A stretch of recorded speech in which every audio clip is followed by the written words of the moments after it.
এরকম দুঃখ পায়। কলকাতার পেন্ট হাউসে থেকে মার্সিডিজে করে যেতে যেতে এরকমই দুঃখের কথাই লিখি। আজ অব্দি গত 10 বছরে ঘাটাল লোকসভার মানুষের পাশে কখনো এসেছেন? দেখবেন এই সব আগুন থেমে যাবে, সব থেমে যাবে, তারপরে এসে একটা ছবি তুলবে, বলবে খিচ মেরি ফটো, খিচ মেরি ফটো বলে একটা ছবি আপনাদের সবাইকে দেবে, আপনারা অপেক্ষা করুন।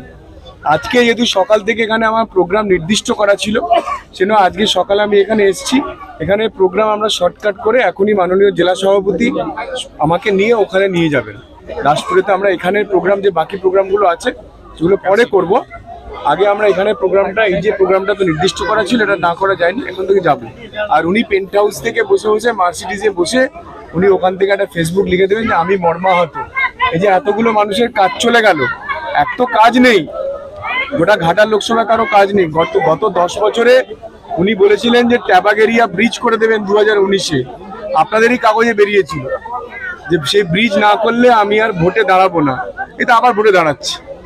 এত মিথ্যেবাদী সাংসদ, এত গরুচোর সাংসদ, 30% কাটমানি সাংসদ, মিথ্যেবাদী সাংসদ, আর হলো তোমার দেখা নাই রে, তোমার দেখা নাই সাংসদ, যাকে আজ অব্দি দেখা যায় না। দেখতে পাচ্ছেন, আপনারা ফেসবুকে দেখতে পাবেন আপনারা। আর কালকে বলছেন কি সমস্ত করবেন, মিছিল টিছিল বার করবেন, কারণ একদিন ধরে শুটিং নিয়ে ব্যস্ত ছিলেন, 10 বছর ধরে শুটিং এ ব্যস্ত ছিলেন। লোকসভায় 11% গেছেন, 90% শুটিং নিয়ে ব্যস্ত থাকেন। যেদিনকে প্রার্থী ঘোষণা হলো ওনাদের, সেদিনকে ওনাকে র্যাম শোতে, ফ্যাশন শোতে হাঁটতে দেখা যায়নি, তাই না? সবাই উপস্থিত ছিল, উনি নেই।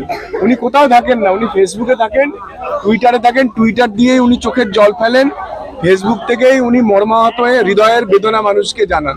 এটাই ঘাটাল লোকসভার প্রাপ্তি ছিল 10 বছরে। আর ঘাটাল লোকসভার মানুষ ওনার নাটক ধরে ফেলেছে, ওনার মিথ্যা প্রতিশ্রুতি ধরে ফেলেছে, ওনার 30% কাটমানি ধরে ফেলেছে। চাকরি চুরির নাম করে ওনার পিএসরা, ওনার পিএরা যে ওনার নামে টাকা তুলছে, সে অডিও ভাইরাল হয়ে গেছে। উনি ওনার রাজনৈতিক গুরু শঙ্কর দলুইকে দল থেকে সাসপেন্ড করেছেন, তো ওনার পিএ সম্বন্ধে এখনো একটা কথা বলেননি কেন? তার মানে উনি মেনে নিয়েছেন যে ওনার পিএ এই গত 10 বছরে কয়েকশো কোটি টাকা কামিয়ে ওনাকে দিয়েছেন, সেটা উনি মেনে নিয়েছেন। যে 2 দিন হয়ে গেল উনি চুপ হয়ে আছেন, আজকে চোখের জল বেরিয়েছে ফেসবুক থেকে। আজকে আমাদের কর্মসূচি ছিল, আমাদের মাননীয় জেলা সভাপতি তিনি কর্মসূচি নিয়েছিলেন যে আমাদের পিংলায় সবচাইতে সন্ত্রাসবহুল এরিয়া। আপনি জানেন এখানে পিংলাতে তৃণমূল এমন সন্ত্রাস করে, মানুষকে ঘর থেকে বেরোতে দেয় না। সেজন্য উনি বললেন যে প্রথম সন্ত্রাসবহুল জায়গাগুলোতে আমরা যাব, যে মানুষ যেন মোদিজির উপরে বিশ্বাস করেন। মোদিজি আজ অব্দি যা যা গ্যারেন্টি দিয়েছেন, সমস্ত গ্যারেন্টি উনি একটার পর একটা করে যাচ্ছে। সে 370 হোক, সে 35A হোক, সে 3 তালাক হোক, কি আপনার CAA হোক। আজকে পাকিস্তান থেকে শুরু করে, বাংলাদেশ থেকে শুরু করে, যারা ধর্মের জন্য যাদের ওখান থেকে দেশ থেকে তাড়িয়ে দিয়েছে, তারা আমাদের এখানে আশ্রয় নিয়েছেন, তাদের নাগরিকত্ব তো আমাদের দেশকে দিতে হবে, তাই না? আমরা অতিথি পরায়ণ দেশ, বাইরের মানুষরা এলে তাদেরকে অতিথি পরায়ণ করা আমাদের সবচাইতে প্রথম কর্ম এবং প্রথম ধর্ম। মোদিজি সেটা পালন করছেন। সেই কর্মসূচি ছিল যে আজকে সন্ত্রাসবহুল এরিয়াতে আজকে মানুষের কাছে যাবো আমরা। গ্রাম চলো অভিযান, গ্রাম সম্পর্ক স্থাপন, সমস্ত কিছু আমরা মোদিজি যা যা করেছেন সমস্ত আমরা কাগজে ছাপিয়ে মানুষকে দিচ্ছি। এবং মানুষের মধ্যে এইটুকু আমরা বিশ্বাস দেওয়ার চেষ্টা করি যে তৃণমূল আর সন্ত্রাস করতে পারবে না। এখানে আমরা সন্দেশখালী হতে দেব না। সন্দেশখালী যা হয়েছে আমরা আর কোথাও সন্দেশখালী হতে দেব না। এটাই আমাদের ভারতীয় জনতা পার্টির সমস্ত কার্যকর্তার অঙ্গীকার।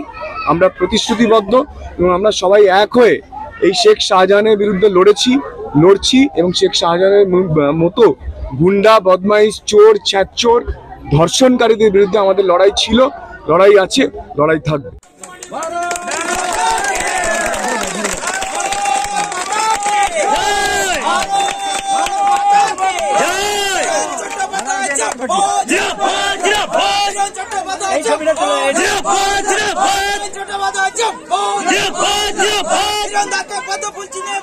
আশীর্বাদ করবে কত ফুলের মাঝখানে,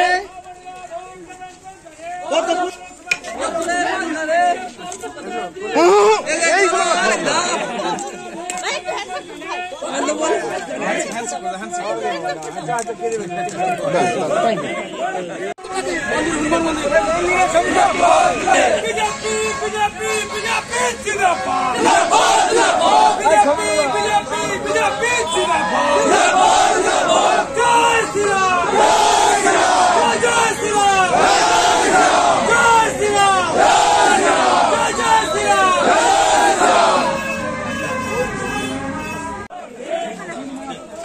দাদাকে